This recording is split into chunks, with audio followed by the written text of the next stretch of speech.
बटा हुआ है और जो चुनाव होगा उसमें जाति के आधार पर ही वोटिंग होगी।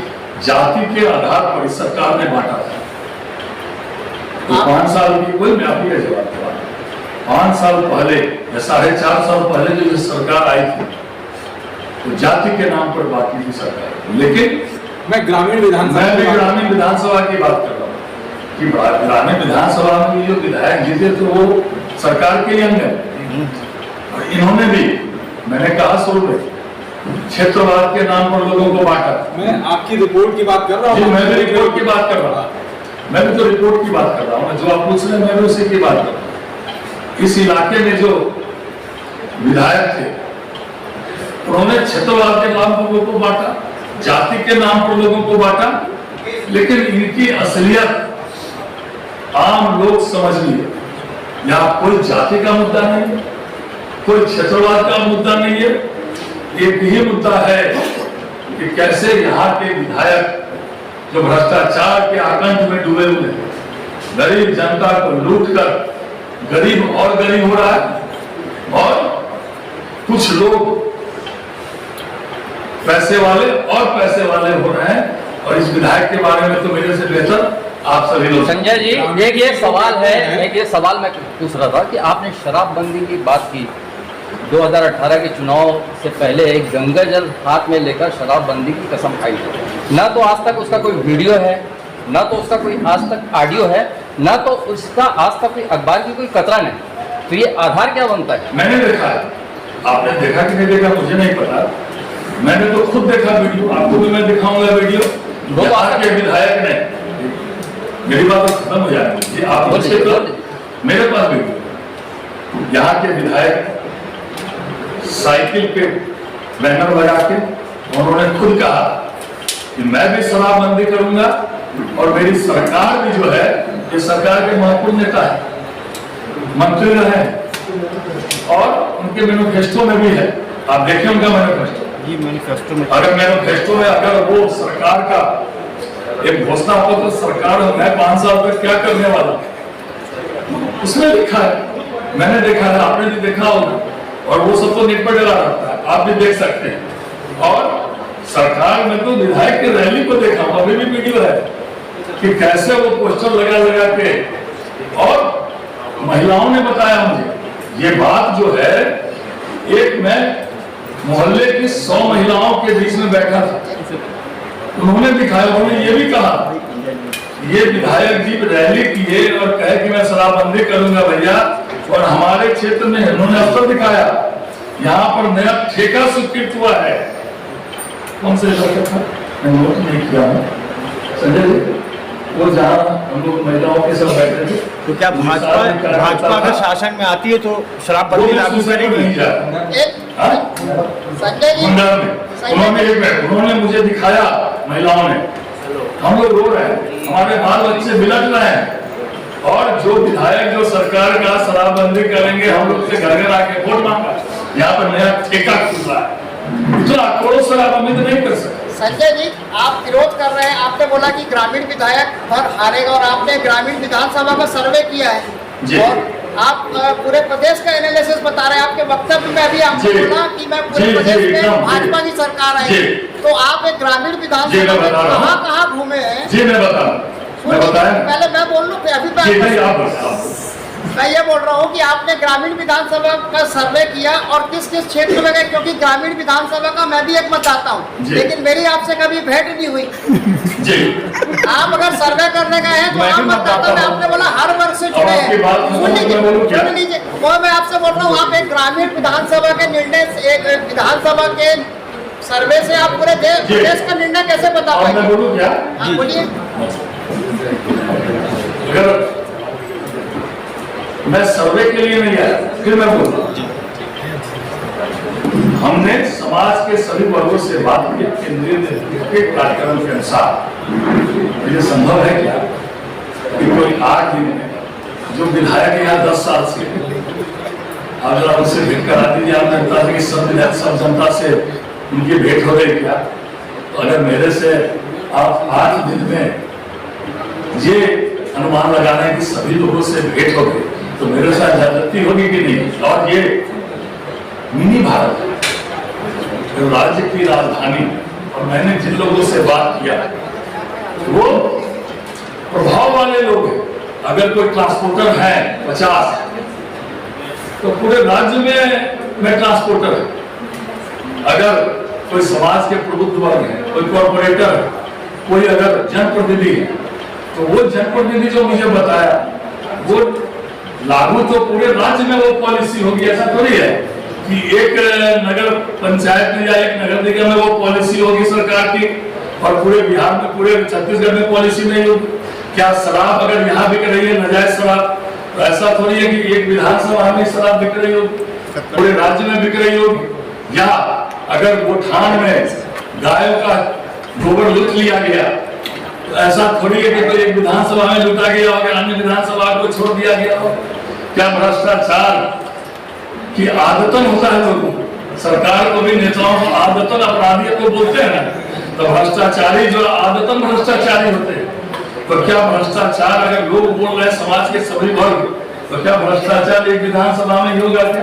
तो जब हम मुख्यालय में बैठते हैं, राजधानी में बैठते हैं, तो पूरा राज्य का आईना होता है। अब पूरा राज्य का आईना होता है तो पूरे राज्य वहां परिलक्षित होता है।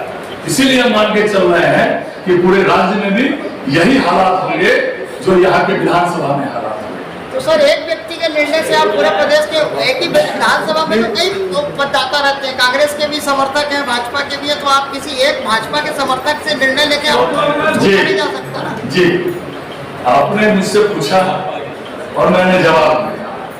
अब आप पार्टी बन के मुझसे पूछिए तब आपके जो प्रत्याशी थे, जो आपके प्रत्याशी थे, वो लगातार 5 साल तक तो दिखाई नहीं देते।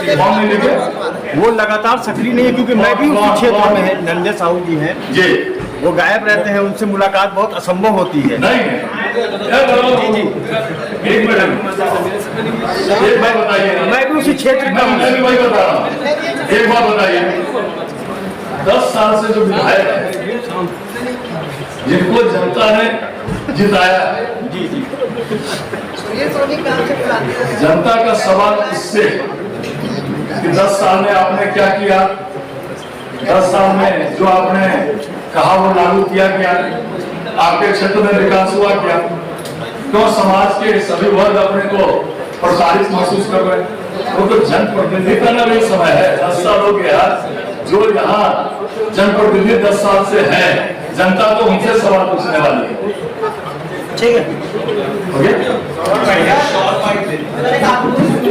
जी,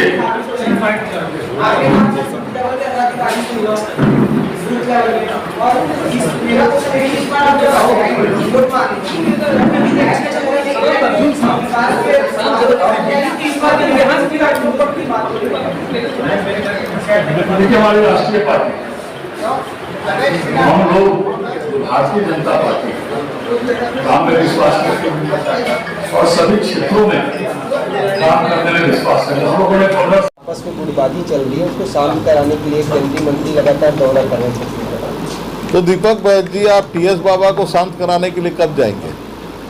टीएस बाबा बहुत दुखी है और सारे इलेक्ट्रॉनिक और प्रिंट मीडिया में अपने दुख के आंसू उन्होंने बहा है। तो पहले अपने घर को ठीक कर ले। कि राजस्थान और छत्तीसगढ़ के अंदर में अडानी है तो आपको दर्द नहीं है, और देश भर के अंदर में अगर कोई उद्योगपति काम कर रहा है तो आपको तकलीफ हो रही है। तो उस अडानी जी से जो है वो समझौता ये 2 राज्य में जहां आपकी सरकार है, किसने करवाया और वहां के मुख्यमंत्री क्यों किए? अगर आपका अडानी से विरोध है तो फिर उनको जो है आपके अपने मुख्यमंत्रियों से जब अडानी से समझौता कर रहे थे तो क्यों नहीं रोके? तो ये प्रश्न खड़ा हुआ है, इसका जवाब उन्हीं को देना है। ये आज दीपक बैज ने कहा है कि प्रदेश में किसानों की अच्छी स्थिति है, आदिवासियों के बेहतर काम हुए हैं, आदिवासी कांग्रेस सरकार ही आदिवासियों के हितैषी है, इस तरह का उन्होंने बोला है। देखो, अभी दीपक बैज जी को जो है हरा हरा दिख रहा है, जुम्मा 4 दिन हुए हैं और वो मुख्यमंत्री का सपना देख रहे हैं, और जो जिस प्रकार के वो बयान दे रहे हैं बगैर जानकारी के, तो वो समझ रहे हैं कि मैं यहाँ सुपर किंग हूँ। जनता की आवाज़ को सुनना चाहिए, अपने संगठन को ठीक करना चाहिए। और संगठन को ठीक करने की जिम्मेदारी उनके पास में है। और वो सारी चीज़ों को छोड़कर एक भ्रम फैलाने का जो काम दीपक बैज जी कर रहे हैं और भूपेश बघेल जी के प्रवक्ता बनने की कोशिश कर रहे हैं, उससे उनको बचना चाहिए। आदिवासियों के हित में ज्यादा काम कांग्रेस सरकार हुआ है, इस बात की चुनौती दे रहे हैं आपको। अरे आदिवासियों के हित में किया क्या आपने? तेंदुपत्ता के पेमेंट के लिए भटक रहा है आदमी। हमारी सरकार के समय में जब एक पड़ले के अंदर में इमली और एक पड़ले के अंदर चिरौंजी और दूसरे पड़ले में नमक जब होता था तो मुफ्त में नमक दे के उनके जीवन के एक मुख्य हिस्से को पूरा किया, 1 रुपया किलो चावल दिया, आदिवासी के जीवन में परिवर्तन आए, अनेक योजनाएं लाई, नक्सल मुक्त हो इसके लिए वहाँ पे रोड का अन्य इंफ्रास्ट्रक्चर को खड़ा किया, वहाँ पे मेडिकल कॉलेज से लेके अन्य कॉलेज वहाँ खोलने की व्यवस्था की। और यहाँ तक कि प्रधानमंत्री मोदी जी ने जो देश की सबसे बड़ी योजना है आयुष्मान भारत, जो 5 लाख का मुफ्त इलाज हो, वो देश में अगर कहीं पर चुना तो बीजापुर को प्रधानमंत्री जी ने चुना और आयुष्मान भारत योजना वहाँ से लागू की। तो केंद्र सरकार और हमारी सरकार जब डबल इंजन की सरकार थी तो वहाँ पर लगातार विकास के काम हुए। मैं तो बोल रहा हूँ भूपेश बघेल जी से, एक आध काम तो बताओ जो 20 करोड़ रुपए का आपने स्वीकृत किया और कहीं पे भूमि पूजन करके लोकार्पण किया। आपके पास में जवाब नहीं है। ये केवल भारतीय जनता पार्टी के किए हुए काम में या तो नाम बदल देना और या फिर उस जो समय में अधूरा था उसके ऊपर में पत्थर लगा देना। इसके अलावा इस कांग्रेस पार्टी की आदिवासियों के लिए कोई उपलब्धि नहीं है। हाँ, एक काम जरूर किया उन्होंने कि वहाँ पे आदिवासियों की संस्कार संस्कृति समाप्त हो जाए, उसके लिए जो लोग धर्मांतरण कराने वाले लोग थे उनको प्रश्रय देने का काम किया। ये इनका ये भी कहना है कि भारतीय जनता पार्टी को यहाँ के विधायक, यहाँ के नेताओं पर भरोसा नहीं है, इसलिए दूसरे राज्यों के विधायकों को बुलाकर यहाँ पर सर्वे करवा रहे हैं, टोह ले रहे हैं। अरे आपके पास में देश भर के अंदर में ना सांसद है ना विधायक है, आप बुलाओगे किसको? तो भाजपा के ऊपर में आरोप लगाओ, क्योंकि हमारे यहाँ जहाँ चुनाव होता है ये हमारी कार्य पद्धति के अंदर में है कि दूसरे राज्य में सीख कर आए, अपने राज्य की कुछ अच्छाई को बताएं, ताकि एक देश का जो वातावरण है, संगठन का वातावरण है, वो एक रूप रहे। तो ये हमारी कार्य पद्धति है। इसको भूपेश बघेल जी को बहुत अध्ययन करना पड़ेगा, उसके लिए बहुत उम्र के ढलान में जब पहुंचेंगे तब उनको समझ में आएगा कि भाजपा क्या चीज़ है। ये ओबीसी आरक्षण को लेकर जो है मुख्यमंत्री ने कल राज्यपाल को पत्र लिखा था और आज प्रधानमंत्री को भी पत्र लिखा है। देखो, पत्र लिखना जो है के अलावा उनके पास दूसरा काम नहीं है, खाली आदमी है। और 4 साल 5 साल हो गए, आप देख रहे होंगे उनसे। मैं भूपेश बघेल जी से पूछता हूँ कि एक आध आप श्वेत पत्र जारी करेंगे, अभी तक कहाँ कितने पत्र लिख डाले। ये महादेव ऐप को लेकर सीएम ने सवाल किया है कि ऐप को प्रतिबंध लगाने का काम केंद्र सरकार का है, अगर प्रतिबंध नहीं लगाते तो ऐप। देखो, महादेव ऐप जो है अगर वहाँ पे सटोरिये काम कर रहे हैं तो राज्य सरकार की जिम्मेदारी है कि उनको पकड़ के अंदर करें, उनको दुरुस्त करें, क्योंकि अपराध रोकना राज्य सरकारों का काम है। और अगर अपराध ही नहीं होंगे तो ये बात ही नहीं आएगी कि उस पर किस पर बैन लगाना चाहिए, किस पे नहीं लगाना चाहिए। घबराए हुए भूपेश बघेल जी है, बहुत सारे छत्तीसगढ़ में लेकर, जैसे अभी छत्तीसगढ़ में खेल खिलाड़ी जो हैं वो भी प्रदर्शन कर रहे हैं और सरकार कह रही है कि हम खिलाड़ी जो खेल खिलाड़ी है, खिलाड़ी प्लेयर, वो क्या प्रदर्शन कर रहे हैं और सरकार कह रही है कि हम उनके साथ में हैं। इसको आप कैसे देखते हैं? क्या लगता है सरकार खिलाड़ियों के साथ में है? अरे खिलाड़ियों के लिए कोई एक योजना बताए सरकार, 5 साल में कोई योजना लाई है। हमने पहले मेडल देते थे, शील्ड देते थे, हमने उस क्रम को बदला। मैं भी मेयर रहा हूँ, मैंने भी मेयर के रूप में बदला था। उनको जो गरीब खिलाड़ी है उनको आर्थिक रूप से मजबूत करने के लिए हम नगद उनको पुरस्कृत करना चालू किए, लेकिन सरकार ने रोक दिया। यहाँ तक कि नगर निगमों के अंदर भी कहीं सुनाई नहीं आया कि हमारे खिलाड़ियों को जो है कोई जो है उनको नगद राशि देकर जो है उनके जीवन के अंदर में खेल के प्रति और भावना किया जाए। आज जो है खिलाड़ियों के अंदर भी एक बड़ा आक्रोश है कि जितने मैदान हैं उन सारे मैदानों के अंदर में खेल छोड़ के सारी चीज़ों का उपयोग कर रहे हैं। इंडोर स्टेडियम के अंदर में, जिसको मैं कह सकता हूं कि मेरे कालखंड की वो देन है, लेकिन वहां पर खेल के अलावा सब कुछ हो रहा है। मैं खुद उससे दुखी हूं। की पत्रकार वार्ता में आप सभी का स्वागत है। एक छोटी सी सूचना है कि पत्रकार वार्ता के बाद माननीय प्रवक्ता केदार गुप्ता जी की छोटी सी प्रेस ब्रीफ है। छत्तीसगढ़ में जब से कांग्रेस की सरकार बनी है, छत्तीसगढ़ को पश्चिम बंगाल बनाने का निरंतर प्रयत्न हो रहा है। संवैधानिक मान्यताएं, संवैधानिक मर्यादाएं तार तार हो रही है। ऐसे ही एक गंभीर मामले में पत्रकार वार्ता लेने के लिए आप सबके सम्मुख रायपुर सांसद श्री सुनील सोनी जी उपस्थित हैं। हमारे उनके साथ में हैं रायपुर ग्रामीण के पूर्व विधायक श्री नंदे साहू जी, रायपुर शहर जिला अध्यक्ष श्री जयंती भाई पटेल जी, भारतीय जनता पार्टी के पूर्व नगर निगम नेता प्रतिपक्ष और वरिष्ठ नेता श्री सुभाष तिवारी जी और प्रवक्ता श्री केदार गुप्ता जी। मैं सांसद सुनील सोनी जी से अनुरोध करूंगा कि आज की पत्रकार वार्ता प्रारंभ करें।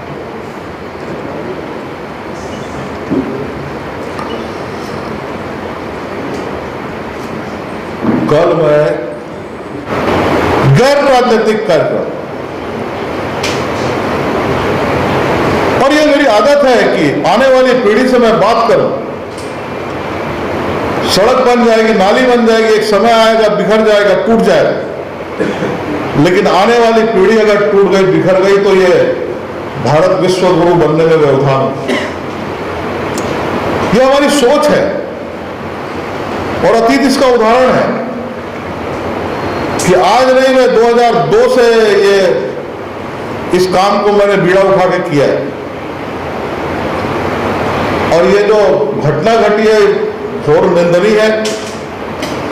जिस प्रकार की धाराएं अरेस्ट करके लगाना चाहिए, पुलिस ने नहीं लगाया। मैंने एसपी से बात किया, एडिशनल एसपी से बात किया, टीआई से बात किया। शांति व्यवस्था कायम हो, संयम बरता। मैं थाने में नहीं गया, बिरगांव के एक स्कूल में बैठा रहा 3 घंटा।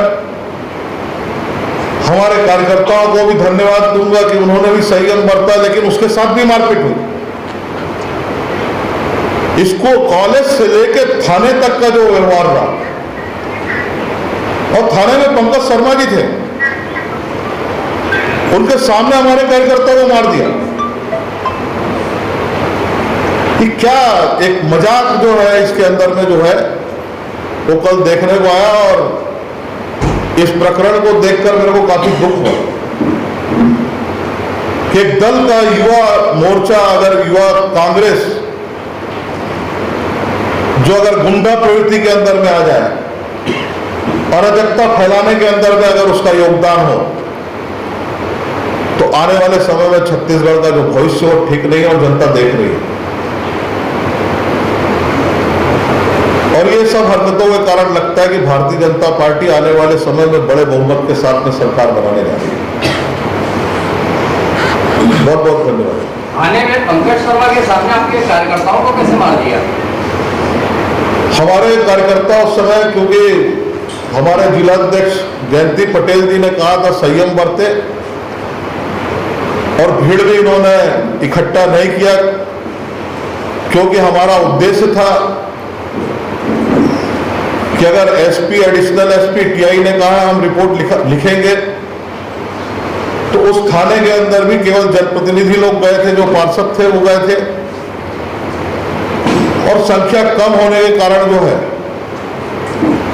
उनकी संख्या अधिक हो गई। तो उस अधिक संख्या का जो है वो दुरुपयोग उन्होंने किया, और फिर भी हमारे कार्यकर्ताओं ने कोई मारपीट नहीं की है। ये भारतीय जनता पार्टी का संस्कार सामने में। क्या लग रहा है आपको, क्या लग रहा है कि भारतीय जनता पार्टी को क्षेत्र में जाकर अपना बचाव करने की बात करने को रोकने की कोशिश? निश्चित तौर पे अब तैयारी के साथ हमको जाना पड़ेगा, पुलिस को सूचना देके जाना पड़ेगा। अभी तो आपका पूर्व नियोजित कार्यक्रम था, 3 दिन पहले से निर्धारित हो चुका था कार्यक्रम, पुलिस वहां पे उपस्थित थी, लेकिन मूल दर्शक बन के, तो ये पुलिस प्रशासन पर एक बड़ा सवाल नहीं है? मैंने कहा कि पुलिस मौन है, और कई बार ऐसा लगता है कि पुलिस उपकृत है। वो थाने में केवल एक धन कमाने के लिए वो अपनी पोस्टिंग करवाए हैं,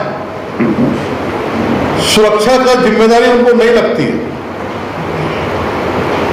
उनको लगता है कि इनका जो व्यवहार लगता है कि ऐसा लगता है कि कोई दल के वो सदस्य है। ये भी एक दुर्भाग्यजनक है। भाजपा की कार्रवाई केवल रहेगी या कोई बड़ा आंदोलन बिहार करेगा? देखिए, हम अभी तक के संयम बरते हैं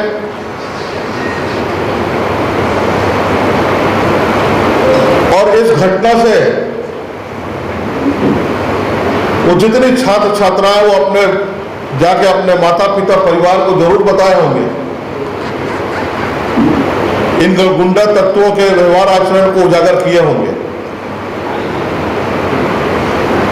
भारतीय जनता पार्टी उस श्रेणी में नहीं खड़ा होना चाहती। ये इनके विरोध का बिंदु क्या है? मतलब कुछ इन्होंने आपको विज्ञप्ति दी या शिकायत दर्ज कराई? ये आपका सवाल बहुत अच्छा है।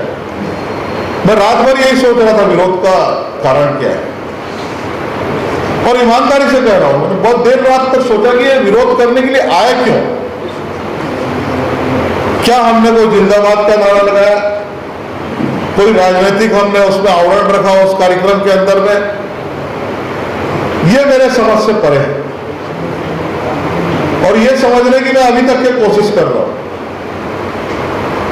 मैंने फेसबुक के अंदर में देखा, किसी ने कहा कि सांसद जो है वो 4 साल से नहीं है। अरे भैया, वो कॉलेज अभी 10 महीना पहले चालू हुई है, तो मैं 4 साल पहले कहा वहां भवन के खाली भवन के अंदर थोड़ी घूमता भाई। और उस भवन की नींव जो है डॉक्टर रमन सिंह जी के मुख्यमंत्री रहते समय हुई है। ये कोई भूपेश बघेल जी की उपलब्धि नहीं है।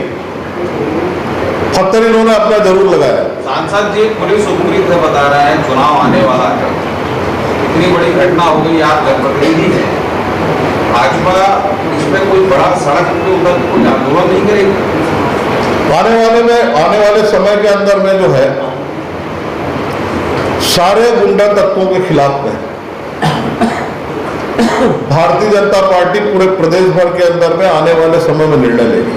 शिकायत की बात कही है आपने,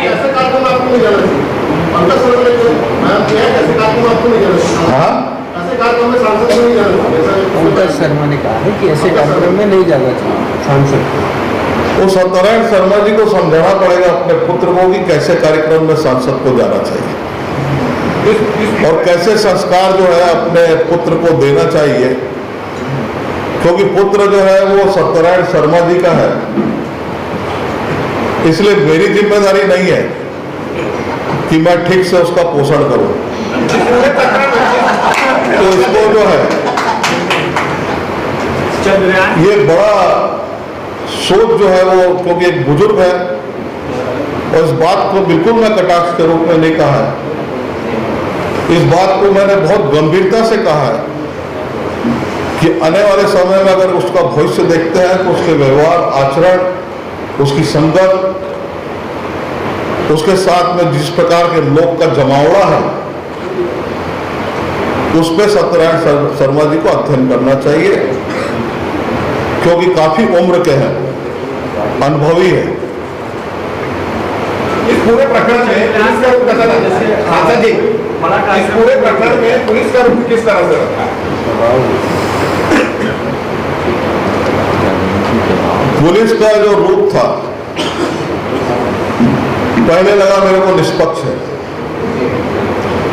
क्योंकि लगातार एसपी, एडिशनल एसपी और टीआई के फोन भी आए थे मेरे पास और मेरे को आश्वस्त करने का प्रयास भी किए कि हम कार्रवाई कर रहे हैं। लेकिन जो इसका अंत हुआ उससे लग रहा है कि पूरा पुलिस प्रशासन दबाव में,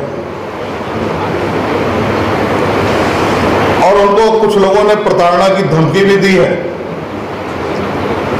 अब पुलिस प्रशासन कौन सा रास्ता अख्तियार करती है, ये आने वाले घंटों में या 2-4 दिन में पता लगेगा। धन्यवाद मित्र। एक छोटी सी प्रेस ब्रीफ माननीय।